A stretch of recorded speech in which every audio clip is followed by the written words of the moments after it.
Hello, hello, hello, and welcome to week 7, day 2 of Teleschool at Bethune Elementary. This is Mrs. Patterson, Mrs. Felix, and we both hope that you all are having a wonderful and terrific Tuesday.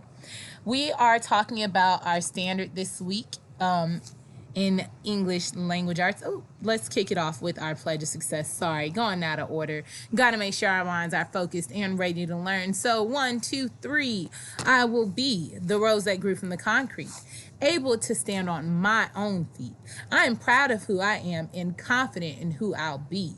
If I'm focused, I will achieve anything that I can dream. Look out, world, because once I have started, there is nothing stopping me. Wonderful. So let's get started with ELA today. We are talking about our standard ELA GSE 4RL5. That means that we are explaining the major differences between poems, dramas, and prose, and referring to the different structural elements of poems like a verse, rhythm, meter, rhyme, and stanza, which we focused on last week. And now this week, where we are focusing on a drama, where we're going to learn what is a cast of characters, what is the setting, what are descriptions, what is dialogue, what are stage directions when writing or speaking about a text. Today is Tuesday, so by Friday, if you continue to follow along, we will all proudly say, yes, I can explain the elements of plays and determine their purpose. So if you all will please join me, let's go ahead and click on our Nearpod and join me on page 314. You should see the same thing on your screen. We're going to be reading a play today, or a drama today, called Where's My Mummy? So as we mentioned yesterday, we are now working on dramas. The synonym for the word drama is play. So those two words can be used interchangeably. You can use them back and forth. A drama or a play is a story that is acted out on a stage. It is live. There are actors that are in it. There is dialogue when two characters talk to one another. There are stage directions that tell the characters and the actors how they're going to speak, how they're going to act, what feelings and emotions should they be displaying. And then you also have the setting, which is going to tell us where and when our story takes place. But not only that, it's important to know the setting because it determines how are the characters going to dress, what accents or what language do they use and speak with, what do their houses look like, are we set in the past, are we set in the present, are we set in the future. So our setting has a huge purpose, but those are all of our different structural elements that we're going to find in a script or in a written text. Today we're going to be looking at a drama called Where's My Mummy by Silas Johnson, and you'll learn to read first for who the characters are and what events are taking place. So we're going to read this twice. The first time you're just reading to understand the details. The second time you're taking a deep dive, looking at those different structural elements of the script. So we'll find out very quickly. Let's look at our cast of characters that we see. It says we're going to have a character named Wilbur, one named Roy, one named Glenn, and a mummy. So what that cast of characters is telling me is that if I were directing this, if I were trying to put on this play, I would need 4 different actors, 4 different people to be these 4 different characters. I would need 3 guys for sure. I would need someone for Wilbur, someone for Roy, and someone for Glenn. And then the mummy could be either a male or female because they're going to be wrapped up in either toilet paper or whatever else we choose to use. Then if we look at the setting, which is both separated, remember we learned yesterday, they always try to make it very clear what the stage directions are, what the setting is, who the characters are, and they try to separate that from our dialogue or the words that are actually being said. So here on page 314, they've actually put our cast of characters and our setting in this beige looking box so that it's very clear, hey, the actors haven't started talking yet. We're just trying to set the stage. We're trying to set the scene of this drama. So our setting is going to be inside of a pyramid in Egypt. So if we were putting this on, let's say we were having a school play, we would have to figure out a very creative way to make the stage that's in the cafeteria look like we're inside of a pyramid in Egypt. So maybe we would have some, brown boxes that we could use as the different blocks of the pyramid. Maybe we would actually get some sand and put it on the stage. But that's why the setting is important. It helps you figure out how you're going to transform that stage and make it look exactly like where these characters are supposed to be.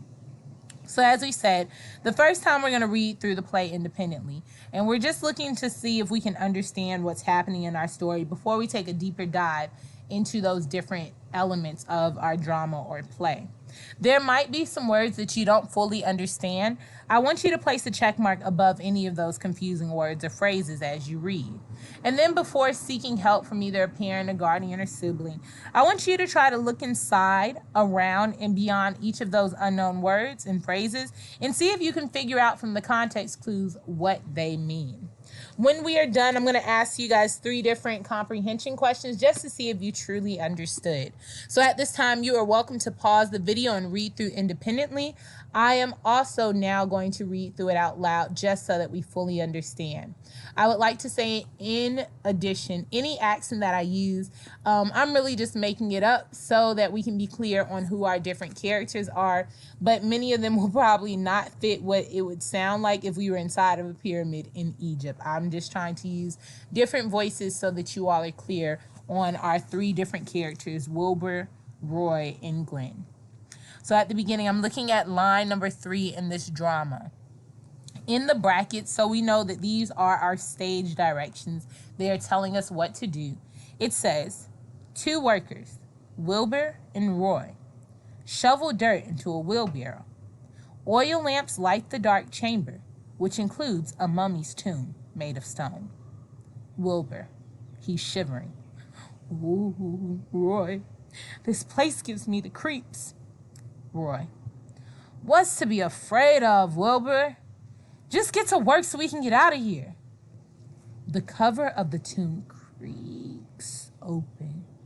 A wrapped hand reaches from inside. Wilbur, did you hear that? I heard something. He sees the mummy's hand and starts shaking. And now I see something that I really don't want to be seen. The mummy climbs out of the tomb, moans, and walks toward them. Wilbur and Roy scream. Then the mummy starts laughing. Roy, hey, I know that laugh anywhere. Is that you, Glenn? Glenn, unwrapping his head. Pretty good costume, don't you think? Roy, not bad. But what did you do with the real mummy? Glenn, what mummy? There was nobody in there. Just then, a mummy walked slowly toward them from the shadows. Wilbur, Roy, and Glenn scream, turn, and run.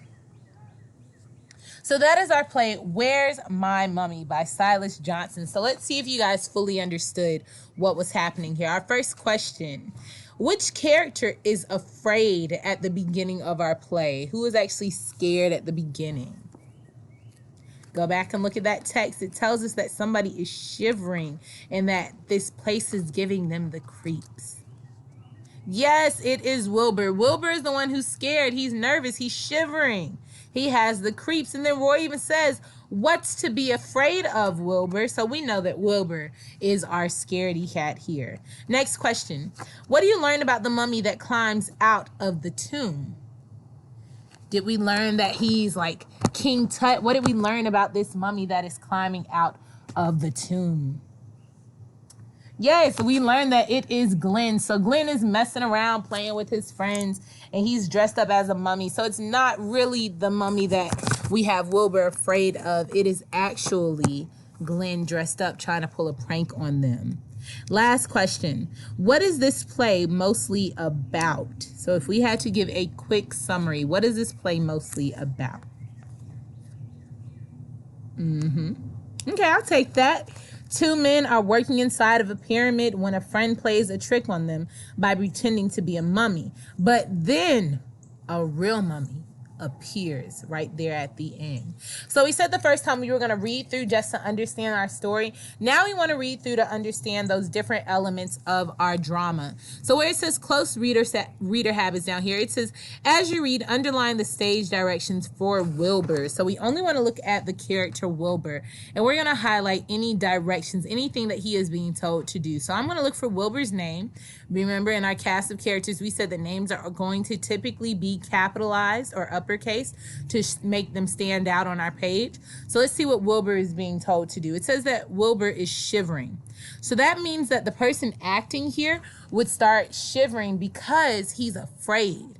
Let's look for another thing by Wilbur. Let's come down here. We see Wilbur's name.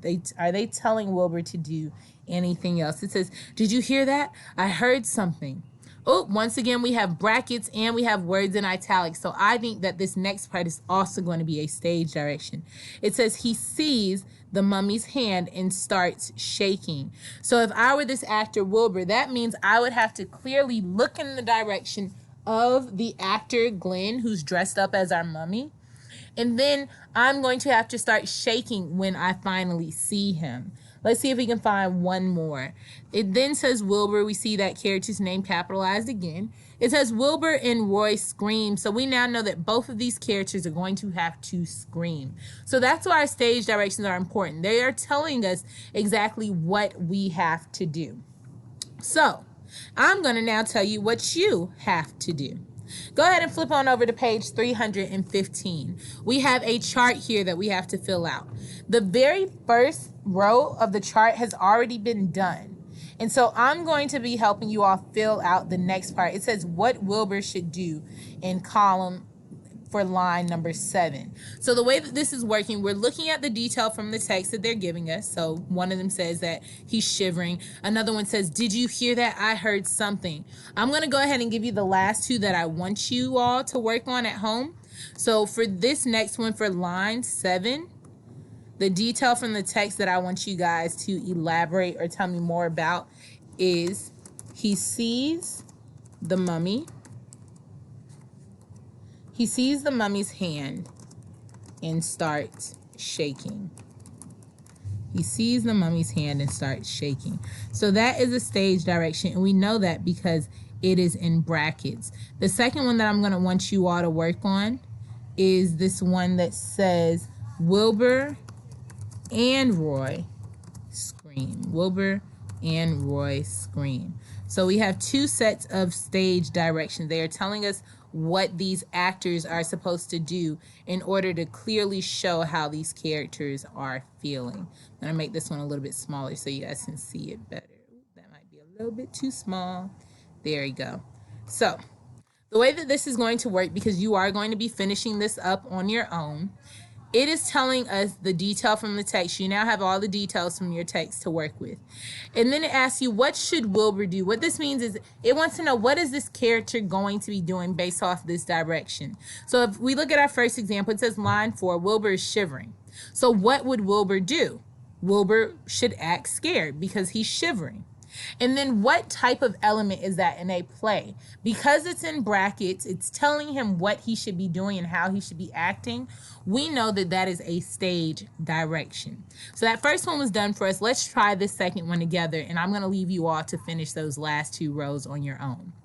Line 7 says, did you hear that? I heard something. So what should Wilbur do? That means to me that Wilbur is going to react to the scary sound. So that means if we're putting on a play, we have to actually hear something. It would just be crazy if he goes, did you hear that? And it was dead silent, nothing made a sound. So these words are telling us how Wilbur should act, what he should be doing. So he's going to react. It then tells us that this structural element, or this element in our drama or play, is dialogue. It's what 2 characters are saying to one another. So I'm going to leave you all to fill out these last two boxes over here. It wants to know in line 7, if we are saying that he sees the mummy's hand and starts shaking, we want to know if that's in brackets, it's telling us what to do, what structural element is that, and then what should Wilbur be doing? What should the character on the stage actually be doing? Line number 8 says, Wilbur and Roy scream. So what should the character do? That one's pretty clear. What should they do based on what that direction is telling us to do? So I just gave you a hint as to what structural element that is. And remember, if you need help, Miss Felix and I are always logged on to Microsoft Teams from 10 a.m. until noon to provide any assistance. But I hope that you all have a clear understanding of these different structural elements, and if not, reach out to us. Have a